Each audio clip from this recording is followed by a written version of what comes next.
Harish Kalyan from Ring IQ TV. I'm here with the main man himself, finally, Mr. Eddie Hearn. How you doing? Doing good, mate. All you boys popped up from nowhere. I thought I had 2 to go. Now I've got 7. Another one's come on the end. So yeah, all good, mate. Eddie, just clear up what the Otto Wallin versus Whyte fight actually meant, because a lot of people thought it was an eliminator. No. I mean, Otto Wallin wasn't actually ranked, so there was no eliminator for that fight. All it was that the interim world champion would be mandatory for Tyson Fury if he, or the winner of that fight. So, Otto wasn't.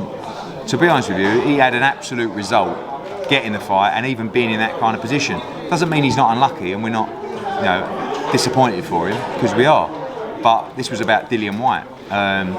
People, talks about, did he pull out of the fight because he's guaranteed the Tyson Fury fight? No, he pulled out of the fight because he's injured.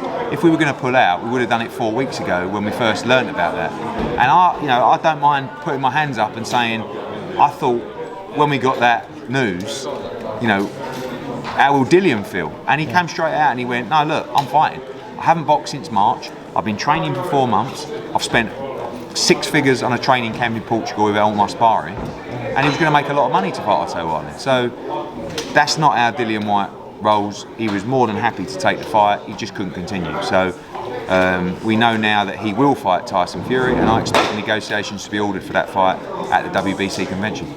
Would that be a stadium fight in the UK? I think massive. I don't know, someone just interviewed me then and said, do you think Tyson Fury will vacate the belt? And John Fury said, why fight Dillian Whyte? I mean, this is what champions do. They fight their mandatory challengers. Is there anyone else in the world you believe deserves a world title shot more than Dillian Whyte? I don't. You've got 2 Brits that could be involved in a massive stadium fight. Why wouldn't you fight Dillian Whyte? He will think he can beat him, for sure. Whyte will be the underdog in the fight.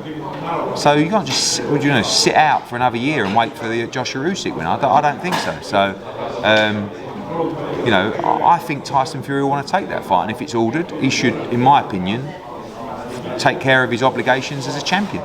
Joshua's been doing it for the last 5 years. Maybe we should have just vacated the belt and not fight Alexander Usyk, and had an easy fight. But that's not what champions do.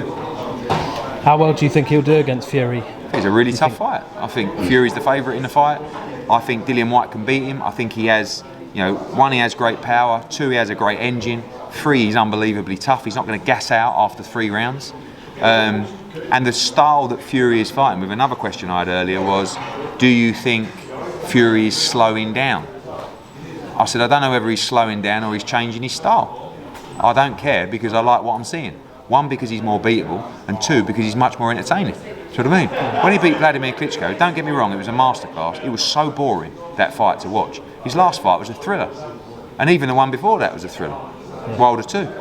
So is that because he's slowing down, or is that because Sugar Hill is getting him to be more aggressive? I hope it's just, I don't care which one it is, because it gives Dillian Whyte, AJ, all these people more chance to beat him, and it gives the public a thrilling fight. Fury Whyte will be a thriller. So will AJ against Fury, especially if he fights that style. And I think he will. I think he's getting older, and I think he's not, that herky-jerky feints, and I don't think that's him anymore. Great news for us all round. You spoke to Dimitri Salia and their team. They obviously wanted an independent doctor proof from medical reports. What's the situation? Yeah, I spoke to Dimitri Salia yesterday or 2 days ago. We've got all the medical information. It's been sent. The commission have it. They have all the reports. We provide what we have to provide, which is not a problem to provide it. There's nothing to hide.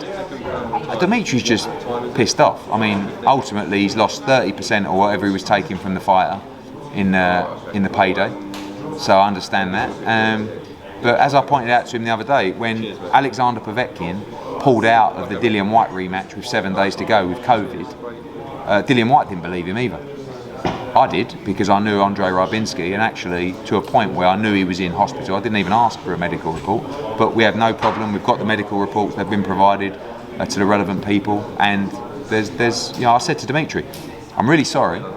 If an opportunity arises for Otto Wallin, for one of our heavyweights, I will actively look for that. But if Dillian Whyte gets ordered to fight Tyson Fury, which is almost certain to happen, I'm really sorry, but he ain't fighting Otto Wallin.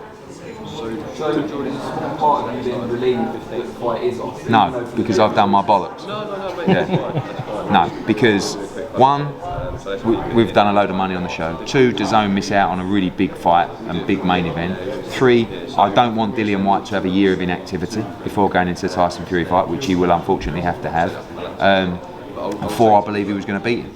I'm not saying it wasn't a tough fight, but I was very confident that he wins that fight. So honestly, like, this couldn't be a bigger disaster for anyone, as far as I'm concerned. For Dillian, for us, for DAZN, for everyone. So it doesn't.